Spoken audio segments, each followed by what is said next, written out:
O Espírito Santo vos constituiu pastores e bispos para pastorear a igreja de Deus, a qual foi comprada pelo sangue de Jesus. As 3 pessoas da Santíssima Trindade. E aqui tem uma sacada muito legal da igreja, que eu tenho problema com a questão da uniformidade. O pessoal diz, por que a igreja da Zona Norte é de um jeito, a da Zona Sul é do outro? Porque Deus, ele detesta a uniformidade.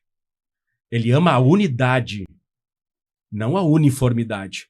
O Pai não é o Filho não é o Pai e o Filho não é o Espírito Santo não é o Pai e o Filho. Há uma diversidade de pessoas em Deus. Há uma pluralidade de pessoas em Deus, mas um único Deus, uma única natureza divina. A igreja de Cristo deveria ser esse reflexo. Uma única igreja. Unidade no meio da diversidade. Existem, e eu creio nisso piamente, pastores que não usam barbas e são cheios do Espírito Santo. Pastores que usam bigode, só bigode, são cheios do Espírito Santo. Porque na igreja não só pode, deve ter a diversidade. Esse negócio que todo mundo tem que usar o mesmo cabelo, a mesma roupa, o mesmo estilo, isso é coisa de seita. Uma igreja saudável, uma igreja que reflete a comunhão da Santíssima Trindade, não tem como conceber igreja longe da Trindade. Não tem como conceber sociedade longe de Deus Trino. Unidade social, unidade do casamento, só é possível quando a gente tem uma ideia de quem Deus é de fato e de verdade.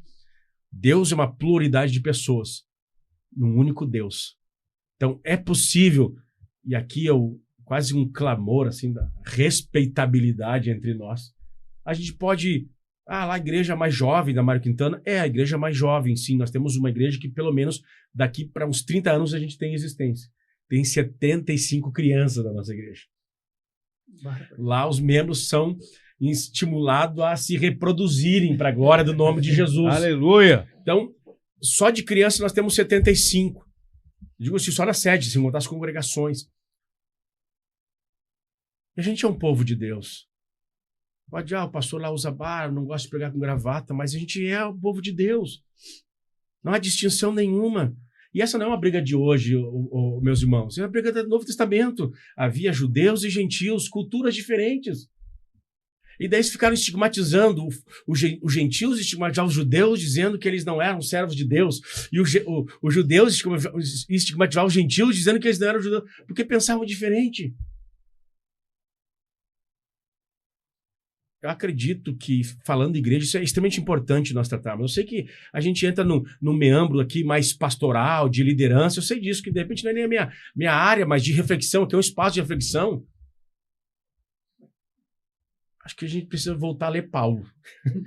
Inclusive, Efésios, aqui estava olhando, capítulo 4, versículo 16. Dele todo o corpo, ajustado e unido pelo auxílio de todas as juntas, cresce e edifica-se a si mesmo em amor, na medida em que cada parte realiza a sua função. Perfeito.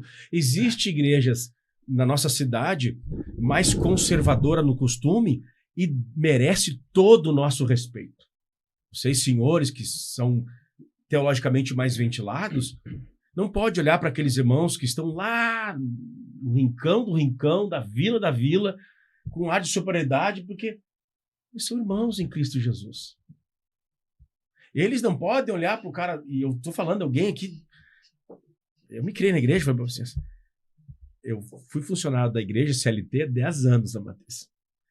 Mas antes de ir para a Matriz, eu era lá da Zona Norte, da Vilinha.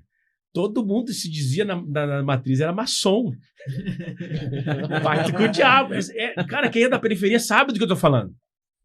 Se eu trazer foto para vocês, eu tenho foto de calça social, camisa social, tomando banho no rio. Minha mulher com vestido, tomando banho no rio.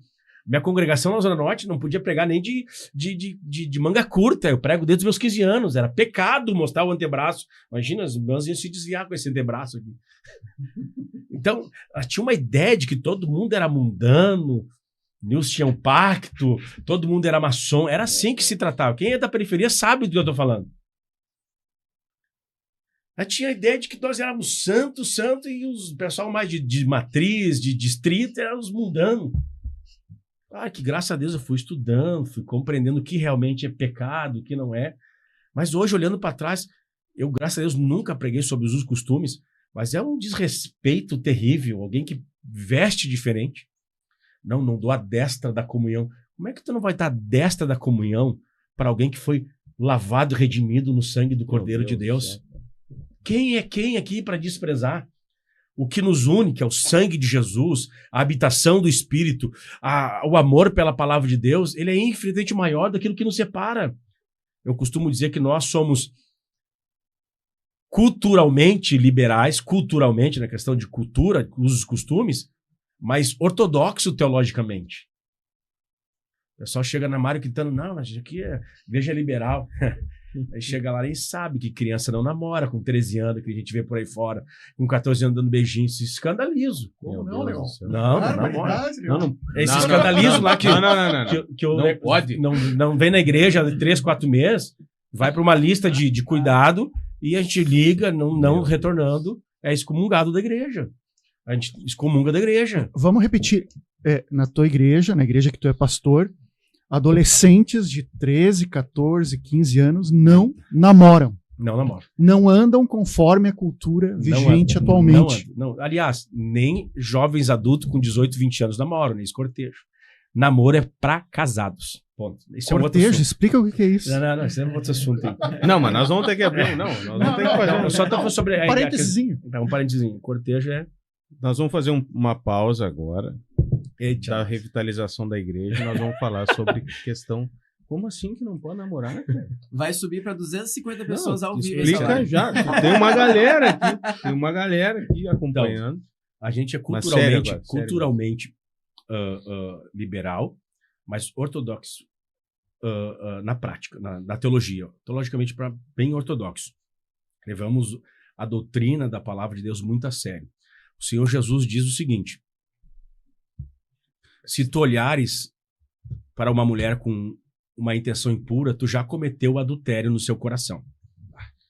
Então, a gente acredita que existe uma teologia do corpo, uma doutrina, um ideal cristão para o corpo, de como deve ser usado para a glória de Deus.